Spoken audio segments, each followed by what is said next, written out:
తెలుగు ప్రజల ఆచార్యం నూతన తెలుగు సంవత్సర శుభాకాంక్షలైనటువంటి ఉగాది పండుగ శుభాకాంక్షలు.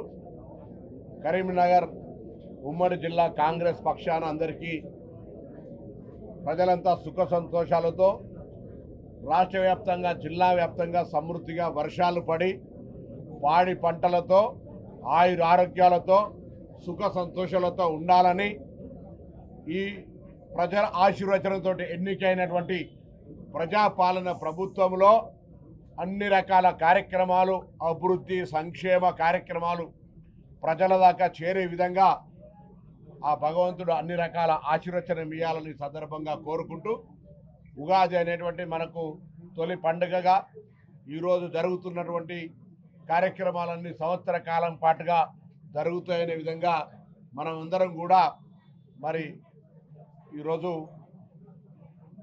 మనకు ఉండబడేటువంటి సాంప్రదాయాన్ని పాటించి పోతూ ఉంటాం. ఈ సందర్భంలో తప్పకుండా ప్రజల ఆశీర్వచనంతో ఎన్నికైనటువంటి ఈ ప్రభుత్వం ప్రజల సంక్షేమం కొరకు కృషి చేస్తుంది.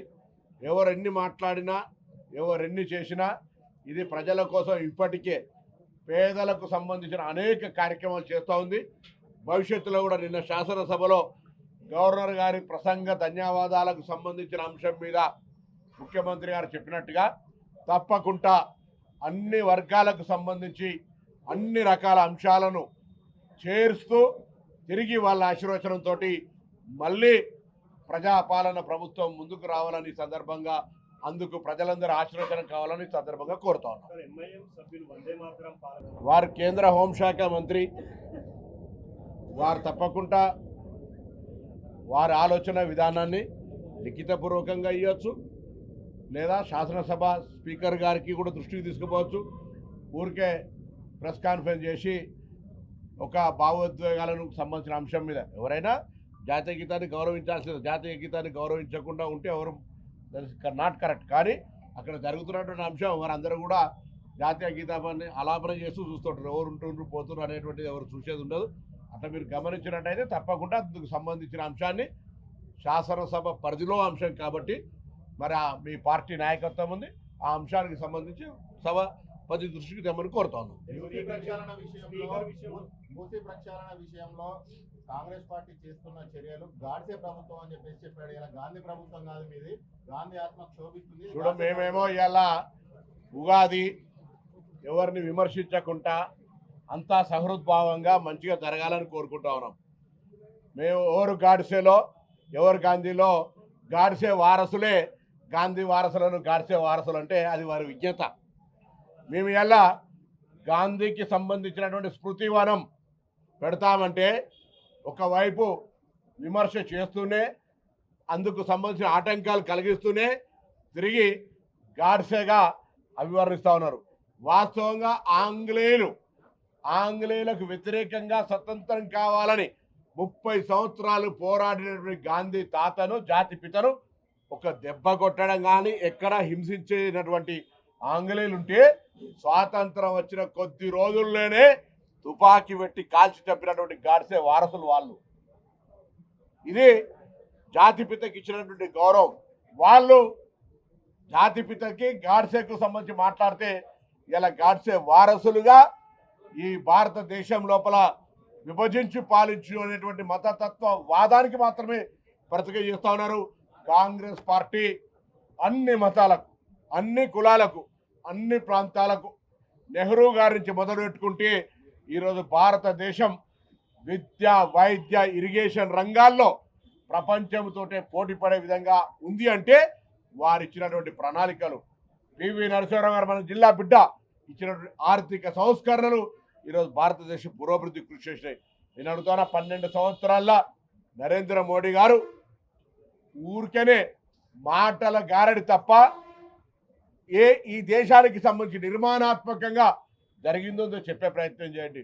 అందులో తెలంగాణ బిడ్డగా, తెలంగాణ ఉద్యమకారుడిగా, తెలంగాణ ప్రజలకు సంబంధించి, తెలంగాణ ప్రయోజనాలకు సంబంధించి, తెలంగాణ నిర్మాణానికి సంబంధించి గత బడ్జెట్లల్లో భారతీయ జనతా పార్టీ ఎందుకు నిర్లక్ష్యం వహించింది, భారతీయ జనతా పార్టీ తెలంగాణ పట్ల ఎందుకు వివక్ష చూపెడతా ఉంది, భారతీయ జనతా పార్టీకి ఎందుకు తెలంగాణ అంటే కోపము, నరేంద్ర మోడీ గారు సాక్షాత్తు పార్లమెంటులో తెలంగాణ విభజన అపహాస్యం చేసినటువంటి మాట్లాడిన సందర్భంలో మరి తప్పకుండా ఈరోజు జవాబు చెప్పాల్సిన పరిస్థితి వస్తుందని ముందే వాళ్ళు బట్టగాల్సి మీద వారేసే ప్రయత్నం చేస్తూ ఉన్నారు. ఎవరెన్ని మాట్లాడినా తెలంగాణ ఇచ్చిన సోనియా గాంధీ, తెలంగాణ ప్రయోజనాలను కాపాడే కాంగ్రెస్ పార్టీ, తెలంగాణ ప్రజల సంక్షేమం కొరకు ఎవరన్నీ మాట్లాడినా సబర్మతి డెవలప్ చేసుకుంటే తప్పులేంది. ఇలా మూసీకి సంబంధించినటువంటి వీళ్ళు బేసిక్గా మూసీని వ్యతిరేకిస్తా ఉన్నారా, మూసీలో నిర్వాసితులయ్యే వారికి న్యాయం జరగాలని కోరుతారా, ఒక క్లారిటీ అవసరం ఉందనే మాటని సందర్భంగా తెలియదు. హైదరాబాద్ ఇన్ఛార్జ్ మంత్రి కదా, మీకు కూడా చెప్పారు బండి సంజయ్ గారు, సబర్మతి రివర్ ఫ్రంట్ ను మేము డెవలప్ చేసాము, మీరు వెళ్ళి చూసిరండి. పోయొచ్చినాం, వారు చెప్పేది అవసరం లేదు. ఇంప్లిమెంట్ చేయమంటున్నారు. వారు నేను అక్కడికి పోయొచ్చినా, అక్కడ కాదు సౌత్ కొరియా సియోలు కూడా పోయొచ్చినాము. అక్కడ కూడా పునరావాసం జరిగింది, ఇక్కడ కూడా పునరావాసం జరుగుతుంది. అక్కడ నిర్వాసితులకు అన్యాయం జరిగిన ఇక్కడి నిర్వాసితులకు న్యాయం చేసినాకనే ముందడుగేస్తామని ముఖ్యమంత్రి గారు స్పష్టంగా చెప్పినారు. ఎక్కడ కూడా నిర్వాసితులకు ఊరికేనే మసిబూసి మారేడుకాయ చేసి ప్రాజెక్టును అప్రతిష్ట పాలు చేయాలనే ప్రయత్నం చేస్తారు తప్ప ఏ ఒక్క నిర్వాసితుడికి అన్యాయం చేసే ఆలోచన లేదు. 2013 భూసేకరణ చట్టం కావచ్చు, లేదా అక్కడ ఉండబడే నిర్వాసితులకు కావచ్చు, అందులో మూసీ కంపున ఉన్నటువంటి వాళ్ళందరికీ కూడా పేదలకు మంచి జీవనాన్ని అందించేటువంటి ఆలోచనతోటే ఈ ప్రభుత్వం పోతా ఉంది. అబద్ధాల పునాదుల మీద ఆందోళన కలిగేసే ప్రచారాన్ని మానుకొని తెలంగాణ నుంచి ప్రాతినిధ్యం వహిస్తున్నటువంటి బండి సంజయ్ గారు కానీ, కిషన్ రెడ్డి గారు కానీ, తెలంగాణ 10 సంవత్సరాలు పాలించినటువంటి టీఆర్ఎస్ పార్టీ ఈరోజు తెలంగాణ అభివృద్ధికి సహకరించాలని కోరుతాను. ఇప్పుడు అది కాంగ్రెస్ పార్టీ నాయకత్వం నిన్న కూడా మా సహచార మంత్రి చెప్పినారు, పార్టీ నిర్ణయం తీసుకుంటుంది. ఎవరు కూడా పార్టీ విడిచిపెట్టుకోవాలని కోరుకోరు. సీఎం గారు తొక్కుకుంటూ వచ్చిన కామెంట్స్ మీద కూడా బండి సంజయ్ మాట్లాడి కాంగ్రెస్ లో సీనియర్లనే తొక్కి ఆయన సీఎం అయ్యారు, తొక్కుకుంటూ రావడం ఏంటి అని చెప్పేసి. సరే, ఇప్పుడు బండి సంజయ్ గారి లాంగ్వేజ్ ఒక తరీకు ఉంటుంది, నా లాంగ్వేజ్ ఒక తరీకు ఉంటుంది, ఇంకోరు లాంగ్వేజ్ ఇంకో తరీకా ఉంటుంది. బండి సంజయ్ గారు కూడా పాపం భారతీయ జనతా పార్టీలో చాలామంది సీనియర్లు ఉండరు. పాపం ఏం కాకుండా కూడా వాళ్ళ వయసు దాటిపోయినటువంటి వాళ్ళ పరిస్థితులలో కార్పొరేటర్గా అదృష్టం కలిసి వచ్చినా, మీరు ఇంకోరు తొక్కుకుంటూ వచ్చినా, ఏదైనా కారణం కావచ్చు, మీరు రాష్ట్ర అధ్యక్షుడు కాగలిగినారు, ఈరోజు రాష్ట్ర ఆల్ ఇండియా ప్రధాన కార్యదర్శి కాగలిగినారు, ఎంపీగా అయినారు, కేంద్ర మంత్రి అయినారు. అది మీ అదృష్టం. దానికి సంబంధించి మీరు తొక్కుకుంటూ వచ్చిరా, లాంగ్వేజ్ వాడతారా, ఇంకోటి మీ ఇష్టం.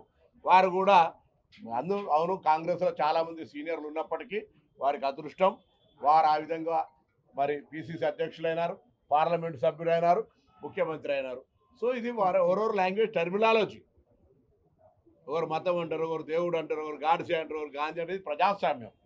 అందులో ఉగాది పూట అందరూ సర్వేజన సుఖినోభావం అనుకుంటున్నాం కాబట్టి అందరూ అన్ని రకాల బాగుండాలని కోరుకుంటాను. ఎవరెవరు తొక్కుంటూ వచ్చినా, ఎవరెవరు అదృష్టం ఉన్నా అందరూ బాగుండాలని మాత్రం మేము కాంగ్రెస్ పార్టీ సర్వేజన సుఖినోభావ, మా పార్టీ ఎప్పుడు సామాజిక న్యాయము, ప్రజా సమస్యలు, ప్రజల సంక్షేమం కోరుకునే పార్టీ కార్యకర్తలుగా మేము కాంగ్రెస్ పార్టీ తరఫున అందరూ బాగుండాలని మరొకసారి ఆ భగవంతుని ప్రార్థిస్తాం. కేటీఆర్ హరీష్ మాట్లాడుతూ ధన్యవాద తీర్మానం మీద ప్రసంగం లాగా లేదు, అది గాంధీ భవన్ ప్రసంగం లాగా ఉందని చెప్పి వాళ్ళు రాజకీయంగా ఏం మాట్లాడకపోతే వాళ్ళ ఉనికి ఎక్కడిది?